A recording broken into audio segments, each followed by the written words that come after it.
I grew up in a neighborhood where there's boys on the corner every day selling drugs. And I walked to school, which is like, hey, you might not make it around the corner.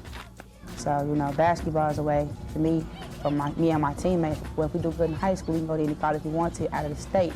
When I play ball, it's just, that's my happiest point. Anytime you give me a basketball and give me a rim in the court, can't nobody tell me anything. I had a cousin, and he used to play with the guys. And I wanted to join in and play with him, but he was like, no, man, she's a girl. So I just went along, practiced by myself. Look at me now, I'm coming up there. I'm trying to make my goal be true. I want to go to the WNBA. Right now it's a dream, but it could be a reality too, because I think I can make it if I keep working hard. What time is it? They're playing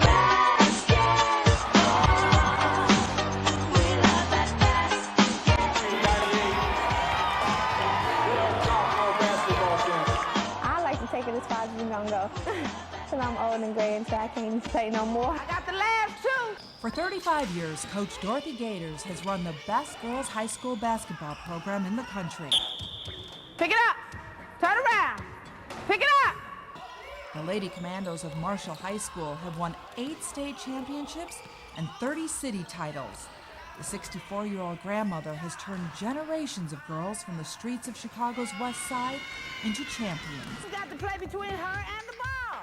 From the beginning, her cramped gym in the basement of the 110-year-old school has been a place where hoop dreams really can become reality. Gators' basketball program has been a pathway to college for hundreds of girls many would have written off. Girls from the projects like Kim Williams, a super talented basketball player, but she could barely read when she first came to Marshall. Prosperous and famous, she was finally married to a minor clerk in the Ministry of Education. Gators pushed her both on and off the court, and Kim became an honor roll student. And girls like Happy Pondexter, who came to Marshall confident Gators could make her one of the best players in the country. I'm with the best coach in the state. She's gonna help me improve my game. Cappy goes right at Wendy. Cappy and Kim are 2 of 5 WNBA players and 18 college All-Americans to come from Gators gym. Many more of the girls have gone on to become teachers, social workers, nurses, police officers, and coaches themselves. When I first got here, I think it was the first year she really started up. And it's no joke, I wasn't the greatest kid, you know, but I have to give everything I got to Dorothy, because if it wasn't for her, I'd probably be in trouble, locked up somewhere, because I knew if I wanted to play basketball, I had to go to class. It's a good opportunity because these kids will go into college and play at some level. But you know, when you get kids who are committed to athletics, whatever is happening outside of that arena can sometimes take on a lesser importance than what we're doing. All right, I shouldn't have to have this conversation again, right? All right, you want to be the manager? Okay, well, ball's in your hand. We'll see. During the upcoming school year, we're going to follow Dorothy Gators and the Lady Commandos on and off the basketball court. We're going to watch as she tries to shepherd a new generation of Lady Commandos to college and win a 9th state championship. Stop talking, because you're being disrespectful to me and your peers. Through the eyes of Gators and her players, we will also watch as Marshall High School undergoes an intensive school reform program. Will it be enough to prepare the Lady Commandos for college? Girls like 17-year-old Epiphany Woods. Well, I grew up in Lathrop Home Projects. I take 2 buses here. Fix it! And I decided to come to Marshall to play basketball. Jump! Get it up! Same thing, get it up. Come on, you gotta find your rhythm now. You done lost it. Get it back. You gotta want it. The very first time I came here was in the summer. You know, I come here thinking I'm finna kill, you know, thinking there ain't nobody better than me. And I must have played the girl that was already here. I mean, I looked like a kindergartner. Don't change nothing, that's it right there, that's your rhythm. When you go through things, such bad things, it motivates you to, you know, get away from that. So you go harder at what you're good at, so you won't have to, you know, go through that anymore. I just want to be the best. So I try to put the work in as much as I can. Get it out, get it out. Good shot. No one in my family that I know of went to college. No cousin, no uncle, brother, nobody that I know ever went to college. And for me to go, to be the first person in my family to go, I would be proud of myself. It's never been easy at Marshall, but the journey for this group is much more difficult. The neighborhood around the school is poorer and more violent than ever.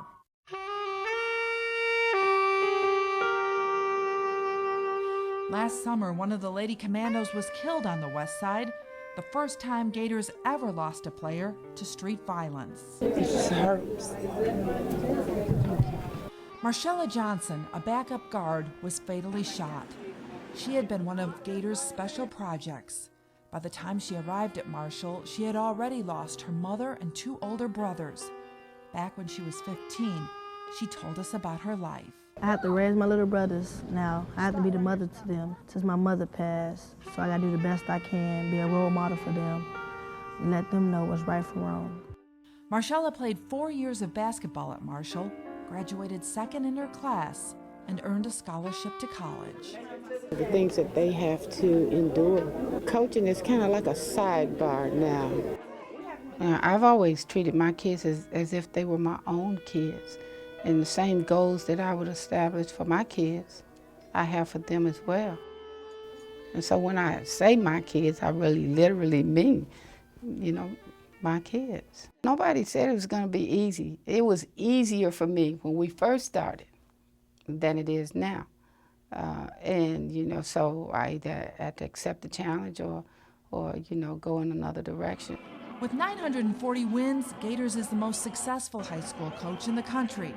She's had lots of opportunities to move on to more lucrative jobs, but she's refused to give up on Marshall, even though by last year, many others had.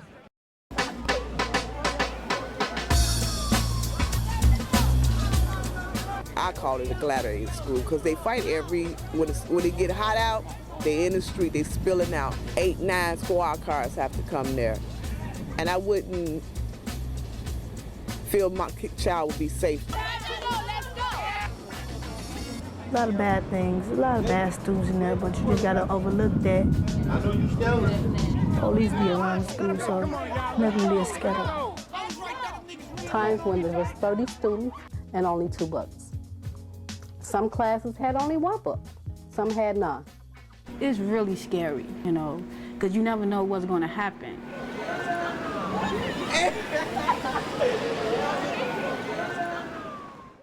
I call her G. She teaches us things not only on the court, but off the court as well. If you don't decide to play basketball, you still have to be disciplined enough to do something else. She's like a second mom to me, but after my mother. So, she's always there for me. I love being around G. I've always considered this home. I went to school here. This was my first teaching job. I've always enjoyed it. For me to go to a suburban school, I don't think that I would have the same sort of emotional attachment to the students that I have here. Maybe, I don't know, but I just felt that I was feeling a need greater, and that goes beyond basketball. In 2010, Gators' basketball program literally saved the school, or at the very least, gave it a reprieve. The Chicago Board of Education was about to close Marshall down. The average ACT score was just 13, the lowest in the city, and half the students didn't graduate. The Commandos of Marshall, long live the Queen! But because the Lady Commandos have been such a point of pride for this neighborhood, it gave Marshall one more chance. The high school is now beginning a 5-year turnaround program. Remember, the underneath is what's if there's no pairs. An educational SWAT team was sent to the school. The principal and all of the teachers but Gators and 2 others were fired. The rigor is going up. It's dramatically increasing. We're not accepting low standards. The school received new books, technology, and after a century, Marshall finally got a real campus.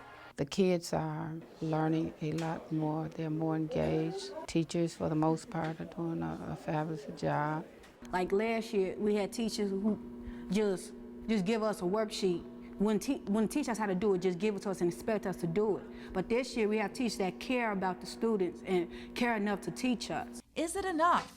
Can a school failing so badly really turn around and educate the students most in need? Will Chicago's new school reforms make a difference? And can Dorothy Gators make Hoop Dreams a reality for another group of Lady Commandos and help them be empowered rather than destroyed by their off-court struggles? Stay tuned. Marshall High School at the buzzer.